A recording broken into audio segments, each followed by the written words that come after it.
Ya, shalom, selamat bertemu kembali di dalam Tuhan. Mari kita bersama-sama akan belajar firman Tuhan sebelum kita berdoa bersama-sama bagi bangsa kita, negara kita, agar pertolongan Tuhan nyata dan kita rasakan. Mari kita akan membuka firman Tuhan di dalam Lukas pasal yang keempat. Lukas pasal 4 mulai ayat yang ke-16 sampai ayat yang ke-30. Ya, saya akan membacakannya bagi Bapak Ibu Saudara sekalian dengan cepat. Ia datang ke Nazaret, tempat ia dibesarkan, dan menurut kebiasaannya pada hari Sabat ia masuk ke rumah ibadat, lalu berdiri hendak membaca dari Alkitab.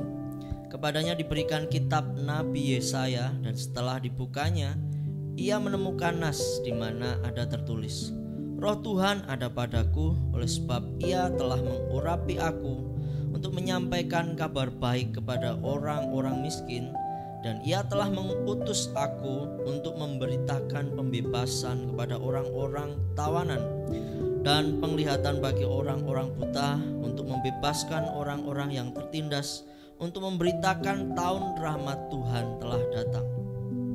Kemudian ia menutup kitab itu, memberikannya kembali kepada pejabat, lalu duduk. Dan mata semua orang dalam rumah ibadat itu tertuju kepadanya. Lalu ia memulai mengajar mereka, katanya, pada hari ini genaplah nas ini sewaktu kamu mendengarnya. Dan semua orang itu membenarkan dia, dan mereka heran akan kata-kata yang indah yang diucapkannya. Lalu kata mereka, bukankah ia ini anak Yusuf? Maka berkatalah ia kepada mereka, tentu kamu akan mengatakan pepatah ini kepadaku, hai tabib, sembuhkanlah dirimu sendiri, berbuatlah ini di sini juga di tempat asalmu ini segala yang kami dengar yang telah terjadi di Kapernaum. Dan katanya lagi, aku berkata kepadamu, sesungguhnya tidak ada nabi yang dihargai di tempat asalnya. Dan aku berkata kepadamu, dan kataku ini benar, pada zaman Elia terdapat banyak perempuan janda di Israel ketika langit tertutup selama 3 tahun dan 6 bulan, dan ketika bahaya kelaparan yang hebat menimpa seluruh negeri. Tetapi Elia mengutus bukan kepada salah seorang dari mereka, melainkan kepada seorang perempuan janda di Sarfat di tanah Sidon. Dan pada zaman Nabi Elisa banyak orang kusta di Israel, dan tidak ada seorang pun dari mereka yang ditahirkan selain daripada Naaman orang Syria itu. Mendengar itu marahlah semua orang yang di rumah ibadat itu. Mereka bangun lalu menghalau Tuhan Yesus keluar kota dan membawa dia ke tebing gunung tempat kota itu terletak, untuk melemparkan dia dari tebing itu. Tetapi ia berjalan lewat dari tengah-tengah mereka lalu pergi. Ya, amin untuk firman Tuhan. Ya, saya beri judul renungan kita pada saat ini, jangan menolak Tuhan. Ya, dari pembacaan kita ini kita tentu saja sudah seringkali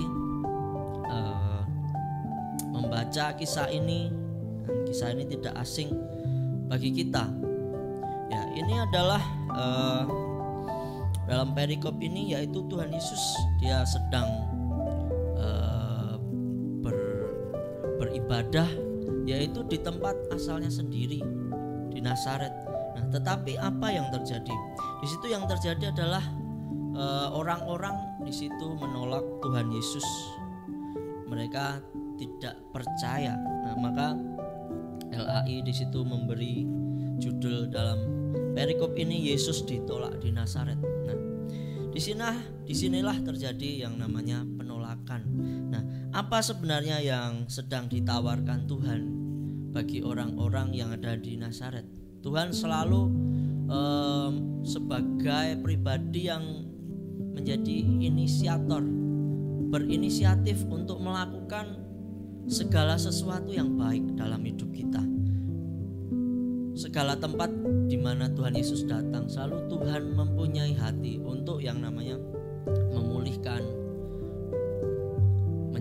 dikatakan. Nah, di situ kita bisa lihat apa saja yang sebenarnya dikatakan Tuhan Yesus di situ ketika dia berkata, ketika nas ini dibaca, ya, di waktu kamu mendengarnya itu juga digenapi. Nah, ketika hal itu dikatakan, sebenarnya itu jadi satu proklamasi yang luar biasa. Tetapi apa yang terjadi? Justru orang-orang di Nazaret menolak Tuhan Yesus. Apa isi yang dikatakan di dalam kitab Yesaya ini? Yang pertama Tuhan Yesus diurapi untuk menyampaikan kabar baik kepada orang miskin. Siapa orang miskin? Kita semua yang ada di dunia ini orang miskin. Ketika kita tidak mengenal Allah, kita tidak memiliki apapun, kita tidak mengenal kebenaran. Orang yang tidak mengenal kebenaran itu adalah orang yang miskin. Kita tidak memiliki sesuatu pun yang berharga. Sekalipun mungkin di dunia ini banyak orang kaya, tetapi tanpa keselamatan apa gunanya? Tanpa keselamatan jiwa yang kekal apa gunanya? Ya, firman Tuhan berkata, untuk apa kamu memiliki seluruh isi dunia ini tetapi jiwamu binasa? Kita semua di dunia ini orang miskin sebelum kita mengenal Tuhan Yesus. Tapi setelah kita mengenal Tuhan Yesus, kita jadi anak-anak Allah. Kita orang yang kaya. Ya, kekayaan tidak bisa diukur dari materi, betul sekali. Kalau benar kekayaan itu diukur dari materi, apa yang terjadi dengan kesehatan kita? Apa yang terjadi dengan udara yang bisa kita hirup tiap hari tanpa harus pakai tabung oksigen? Ya, kita tahu hari-hari ini orang banyak mencari tabung oksigen hanya untuk ya bisa bertahan hidup, karena saat ini kita sedang mengalami pandemi. Kita adalah orang-orang yang kaya setelah kita diambil oleh Tuhan, yang adalah Tuhan yang pemilik segalanya. Nah, lalu yang kedua adalah Tuhan diutus untuk memberitakan pembebasan bagi yang tertawan. Nah, sebelum Tuhan Yesus datang menebus, kita semua adalah tawanan. Ya, tawanan oleh apa? Oleh dosa yang sudah menjalar. Yang pertama dari Adam, dari ketidaktaatannya, lalu juga menurun sampai seluruh manusia memiliki bibit dosa. Nah, kita tertawan oleh dosa, tetapi Tuhan ingin memberitakan pembebasan bagi kita. Lalu selanjutnya memberi penglihatan bagi orang yang buta, ya, baik buta secara fisik maupun juga buta secara rohani. Kalau buta secara fisik jelas Tuhan sudah berapa puluh orang, ya mungkin tidak bisa ditulis semua di Alkitab ya, tetapi banyak orang sudah disembuhkan. Mereka yang buta dibuat melihat. Ini kabar yang sukacita, penuh sukacita. Lalu membebaskan orang yang tertindas. Nah, Tuhan selalu konsentrasi dengan orang yang kecil, orang yang tertindas. Maka Tuhan juga pernah mengatakan, kalau kamu memperhatikan salah satu orang yang dari orang yang hina ini, kamu juga memperhatikan aku. Nah, ketika Tuhan mengatakan, ketika aku lapar kamu memberi aku minum, ketika aku lapar kamu memberi aku makan, ketika haus kamu memberi aku minum, ketika aku telanjang kamu memberi pakaian. Ya. Lalu dari kelompok orang-orang yang baik atau domba itu mengatakan, kapan Tuhan kami melakukannya? Tuhan katakan, apa yang kamu lakukan bagi orang-orang yang lemah, yang membutuhkan, itu juga kamu lakukan bagiku. Tuhan selalu konsentrasi pada orang yang lemah, tidak mampu. Dan Tuhan juga memberitakan tahun rahmat yang ini dinanti-nantikan manusia sejak zaman purbakala. Nah, tetapi waktu itu Tuhan datang dan memberitakan tahun rahmat itu datang, yang ditunggu-tunggu, yang nanti-nantikan oleh bahkan nabi-nabi sejak zaman purbakala digenapi di zaman itu. Nah, hal-hal di atas dialami manusia mulai dari lahir sampai zaman sekarang, yaitu adalah apa? Kita semua membutuhkan rahmat Tuhan, membutuhkan pembebasan dari Tuhan. Nah, bagaimana kita bisa menerima rahmat Tuhan? Nah, mari kita akan melihat bersama-sama melalui pelajaran di dalam perikop ini. Yang pertama-tama saya melihat di sini kita harus berhati-hati dengan yang namanya orang apatis atau orang yang apatis. Apa itu apatis? Orang yang selalu berpikir negatif, ya, tidak percaya, selalu memiliki menjadikan dirinya di dalam sisi yang penuh penolakan. Nah, adakah di sekitar kita orang apatis? Kita tidak tahu. Kita sendiri mungkin pernah, orang ini kok selalu kalau mengatakan kok mesti hal-hal negatif, memandang orang pasti negatif. Nah, kita kalau dekat-dekat dengan orang seperti itu berbahaya, Bapak Ibu Saudara sekalian. Karena apa? Dari mulut mereka itu bisa mengeluarkan hal-hal yang membuat tawar hati, juga tidak percaya. Nah, kalau tadi kita membaca di dalam pembacaan kita tadi, sebenarnya mereka itu awalnya percaya. Ya, kalau kita lihat di ayat 22, Bapak Ibu Saudara sekalian, dan semua orang itu membenarkan dia, membenarkan apa yang dikatakan Tuhan Yesus, dan mereka heran akan kata-kata yang indah yang diucapkannya. Lalu kata mereka, bukankah ia ini anak Yusuf? Nah, selalu ada orang yang namanya orang apatis, cuman segelintir tetapi bisa membuat racun di dalam kehidupan kita. Kalau kita lihat setelah dikatakan bukankah orang ini anak Yusuf, maka berkatalah ia kepada mereka. Ya, Tuhan lalu mengetahui isi hati mereka. Lalu apa yang terjadi? Nah, semua orang lalu tiba-tiba berubah. Dari mereka yang percaya, lalu mereka semua dikatakan menggiring Tuhan Yesus keluar kota, hendak membunuhnya. Bayangkan Bapak Ibu Saudara sekalian, dari percaya dengan sekejap begitu saja orang jadi berubah menjadi tidak percaya. Nah, disitulah letak di mana tidak bisanya terjadi banyak mujizat di Nazaret. Karena apa? Ketidakpercayaan mereka. Diawali dari orang-orang yang apatis, orang-orang yang tidak percaya. Nah, saya melihat ketidakpercayaan ini juga merupakan satu kebiasaan, ya.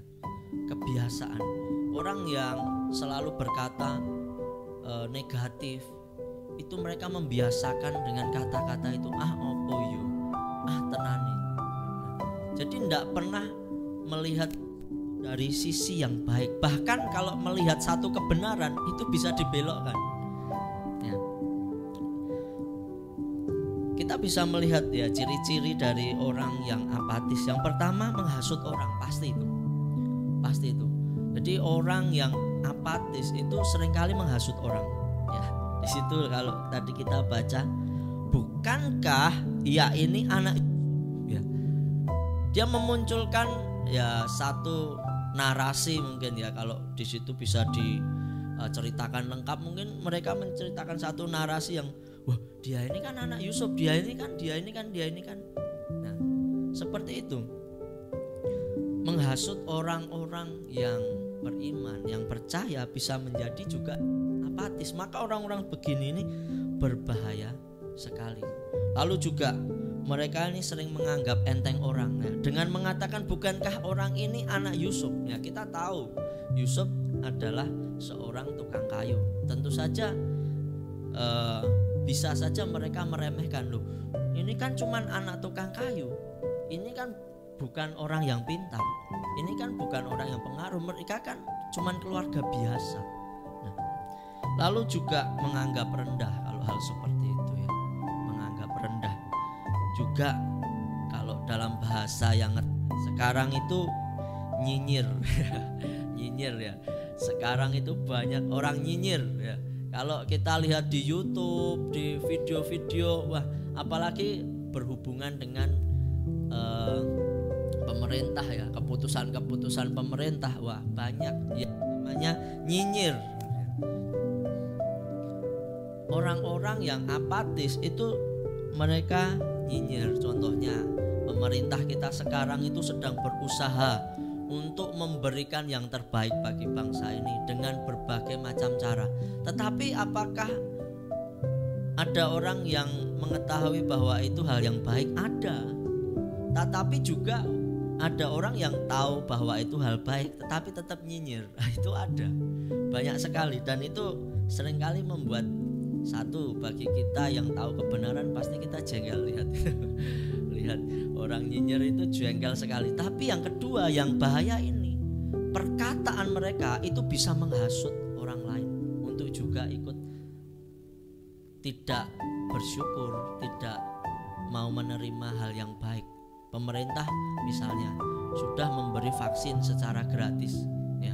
Wah, itu hal yang luar biasa. Kalau kita lihat di negara lain masih ada negara-negara yang mereka vaksin harus juga mengeluarkan uang.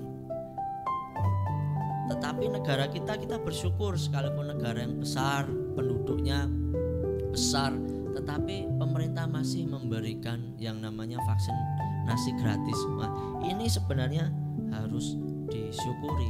Nah, tetapi mari kita berhati-hati dengan orang yang apatis, yang suka nyinyir. Itu akan melemahkan juga kepercayaan kita, iman kita, bahkan kita bisa melihat kebenaran jadi kabur ya. Kebiasaan tidak percaya, meremehkan, ini bahaya sekali ya. Ya, apatis membuat akal sehat bisa terhenti. Karena apa? Ya, kita lihat kebaikan tetapi kita tidak mengakui kebaikan itu.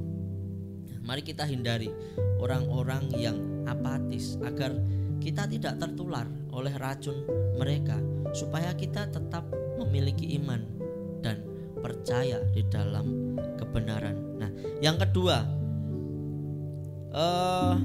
selain mereka itu adalah ada di situ orang-orang yang apatis, kita harus berhati-hati juga. Mereka ini adalah merasa spesial, orang-orang yang dipenuhi dengan kesombongan ya. Ini ada sejak zaman nenek moyang bangsa Israel ya. Mereka merasa bahwa mereka adalah bangsa yang dipilih, lalu seringkali mereka tidak menghargai hak yang spesial itu, tetapi justru mereka malah berlaku yang nekot. Mereka berlaku menyimpang dari apa yang menjadi ketetapan Tuhan. Nah, ciri-cirinya apa? Kita bisa melihat ya. Mereka begitu marah ketika Tuhan memberikan satu perumpamaan. Sebenarnya ini bukan perumpamaan tetapi review Tuhan pada satu kejadian di perjanjian lama ya. Di situ dikatakan, dan aku berkata kepadamu dan kataku ini benar. Pada zaman Elia terdapat banyak perempuan janda di Israel ketika langit tertutup selama 3 tahun dan 6 bulan, dan ketika bahaya kelaparan yang hebat menimpa seluruh negeri. Tetapi Elia diutus bukan kepada salah seorang dari mereka, melainkan pada seorang perempuan janda di Sarfat di tanah Sidon ya. Tuhan mau mengatakan bahwa ini loh, di Israel waktu kelaparan juga janda, tetapi Tuhan mengutus Elia malah justru pada janda Sarfat yang notabene bukan orang Israel ya. Di sini dikatakan di Sidon ya. Artinya apa? Mereka adalah orang Israel, orang Yahudi menganggap bangsa lain itu bukan bangsa terpilih, bahkan juga menganggapnya orang kafir. Nah, di sini Tuhan mau katakan, orang kafir justru menerima kebaikan, kesembuhan, menerima anugerah dari Tuhan, tetapi kamu tidak. Ketika Tuhan katakan itu, mereka menjadi marah. Mereka merasa bangsa yang terpilih. mereka merasa menjadi orang yang layak mendapat kasih karunia, tetapi mereka lupa bahwa justru ketidakpercayaan mereka, kesombongan mereka itu yang membuat mereka tidak menerima kasih karunia itu. Tetapi Tuhan justru mengutus Elia kepada janda di Sarfat. Nah, ini satu tindakan di mana ya mencelikkan mata mereka. Lalu yang kedua, pada zaman Nabi Elisa, nah setelah Elia juga zaman Elisa, banyak orang kusta di Israel dan tidak seorang pun dari mereka yang ditahirkan selain daripada Naaman orang Syria itu. Ya, jelas Syria negeri yang lain, bukan orang Israel. Tetapi di situ juga Tuhan memberi kasih karunia kesembuhan kepada Naaman. Ya, kita semua kebanyakan kita sudah tahu cerita tentang Naaman, ya, seorang tentara yang memiliki jabatan yang tinggi tetapi dia kena kusta. Nah, bagaimana dia bisa tahu sampai dia harus ke Israel bertemu Elisa? Ya, karena pemberitaan seorang anak yang pernah ditawan tentara Syria, budak wanita yang masih muda, memberitakan bahwa di Israel ada seorang nabi. Justru pemberitaan yang baik itu diterima orang-orang yang di luar Israel. Nah, cerita ini yang direview Tuhan waktu kejadian ini itu membuat hati mereka panas, membuat hati orang-orang Nazaret ini panas, membuat mereka tercelik matanya. Nah, kalau orang yang rendah hati menerima teguran itu pasti dia akan merenungkan dan dia menerima. Sekalipun teguran itu bagaimanapun caranya, baik keras, lembut atau dengan cara apapun, yang namanya teguran tetaplah teguran, yang namanya salah tetaplah salah. Perlu ditegur. Ya, mungkin kita akan, ya kalau negur yang baik dong. Nah, itu kan keinginan kita. Tapi kalau kita sudah begitu keras hati, Tuhan mau menegur kita dengan cara yang keras. Nah, kita harus belajar menerima. Ya, saya melihat orang-orang di Nazaret ini, mereka tidak memiliki kerendahan hati ketika Tuhan mengingatkan bahwa ya justru Tuhan itu bisa memberi kasih karunia pada orang-orang yang di luar Israel, asalkan mereka adalah orang-orang yang mau percaya. Nah, tetapi di sini yang sebenarnya ditegur Tuhan adalah ketidakpercayaan mereka ketika mereka meremehkan apa yang dikatakan Tuhan Yesus. Nah, cerita janda Sarfat dan Naaman itu Tuhan pakai sebenarnya untuk menegur mereka supaya mereka sadar, tetapi mereka tidak sadar. Nah, di dalam cerita itu sebenarnya terkandung Tuhan bahwa ingin mengatakan bahwa ya jika kita tidak taat, kita tidak mau percaya kepada Tuhan, kita tidak bisa menerima apapun dari apa yang mau Tuhan beri. Nah, hal-hal di atas yang mereka lakukan kepada Tuhan Yesus adalah sebenarnya adalah luapan dari hati yang penuh kesombongan. Mereka tidak mau menerima teguran, dan juga mereka tidak mau kebenaran yang ada di depan mereka. Tuhan Yesus adalah firman yang menjadi daging. Semua perkataannya perkataan yang penuh dengan kekudusan dan kebenaran. Tetapi kembali lagi, orang yang hatinya tidak mau menerima kebenaran ya akan menganggap kebenaran itu juga bukan sesuatu yang benar. Maka mari kita berhati-hati dengan hal ini. Mari kita hindari, jauhi orang-orang yang suka apatis, yang sukanya tidak percayaan, yang suka nyinyir, yang suka hal-hal yang mengatakan hal-hal yang negatif. Ini juga akan meracuni kita, Bapak Ibu Saudara sekalian. Dan juga mari kita juga introspeksi dalam hidup kita. Mari kita rendah hati ketika ada satu teguran. Mari kita belajar untuk menerimanya agar apa? Anugerah Tuhan itu bisa kita nikmati. Apa itu tadi? Ya, kabar baik itu bisa kita terima dengan penuh sukacita.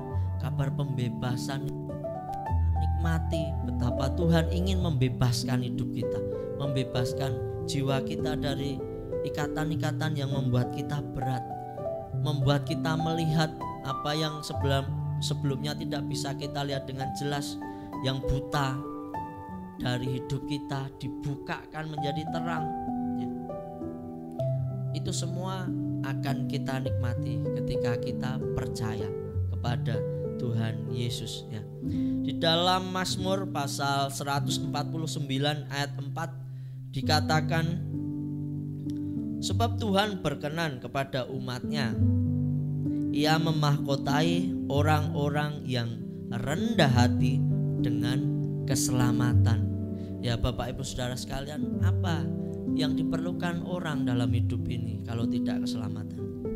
Kita semua perlu keselamatan, baik keselamatan waktu ada di dunia ini, keselamatan ya tentu saja ya kita mengalami hal-hal yang baik, kesehatan kita baik, keluarga kita baik, sekalipun kita tahu pasti tantangan dalam hidup juga banyak. Tetapi juga terlebih lagi keselamatan kekal setelah kita melampaui dunia ini, ketika kita harus kembali kepada Tuhan. Nah, itu hanya bisa dinikmati oleh orang-orang yang rendah hati. Ia memahkotai orang-orang yang rendah hati dengan keselamatan. Puji Tuhan.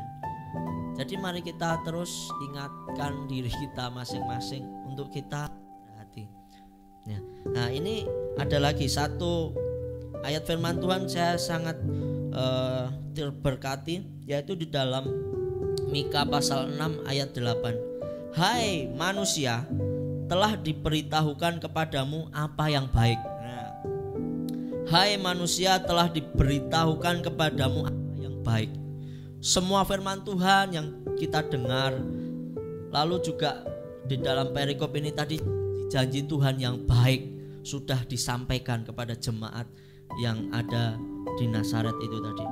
Nah, dan apakah yang dituntut Tuhan daripadamu selain berlaku adil, mencintai kesetiaan, dan hidup dengan rendah hati di hadapan Allahmu ya. Jadi Tuhan tidak menuntut ya kita yang lain selain dari kita itu menjadi orang yang adil, menjadi orang yang setia, juga orang yang rendah hati. Nah itu saja yang dituntut Tuhan. Tetapi ya ini memang juga perjuangan dalam hidup kita. Untuk jadi adil itu juga tidak mudah, betul. Untuk menjadi orang yang setia juga tidak mudah. Untuk menjadi orang yang rendah hati kita juga tidak mudah. Sebab di dalam hidup kita ada bibit-bibit yang namanya kesombongan, keserakahan, ketidakadilan, ketidaksetiaan. Tetapi mari kita ingat ayat ini. Mari kita ingat Tuhan menuntut hal ini. Mari kita terus belajar untuk ketika kita mendengar sesuatu firman yang baik bagi kita, apalagi di sini adalah satu berita yang luar biasa. Ini berita bagi bangsa Israel yang luar biasa. Ini kebutuhan oleh orang Israel. Mereka butuh kabar baik, mereka butuh pembebasan, mereka butuh disembuhkan, mereka butuh dipulihkan. Tetapi alhasil mereka tidak mendapat karena mereka tidak percaya ya. Bapak Ibu Saudara sekalian, mari kita terus berdoa bagi bangsa kita agar Tuhan ya kalau bisa membungkam orang-orang yang sukanya nyinyir, membungkam orang-orang yang apatis. Tetapi ya kadang-kadang mereka harus ada sepertinya agar banyak orang teruji menjadi orang yang baik. Nah, tapi mari kita terus berdoa bagi bangsa kita agar pemerintah tetap tegak dengan keputusan-keputusan yang baik, dengan rencana-rencana yang baik, dengan program-program yang baik untuk kesejahteraan bangsa kita. Kita berdoa juga untuk orang-orang yang mungkin merencanakan hal yang tidak baik. Seperti apa? Mereka memanfaatkan keadaan yang sulit ini untuk mendapat kesempatan. Ya, mari kita akan berdoa agar keselamatan itu datang bagi bangsa kita, agar bangsa kita juga menerima kabar baik, menerima pembebasan, menerima kesembuhan. Ya, itu juga biar terjadi bagi bangsa kita. Ya, puji Tuhan, biarlah firman Tuhan ini bisa mengingatkan kita kembali, kita terus juga bersemangat untuk berdoa.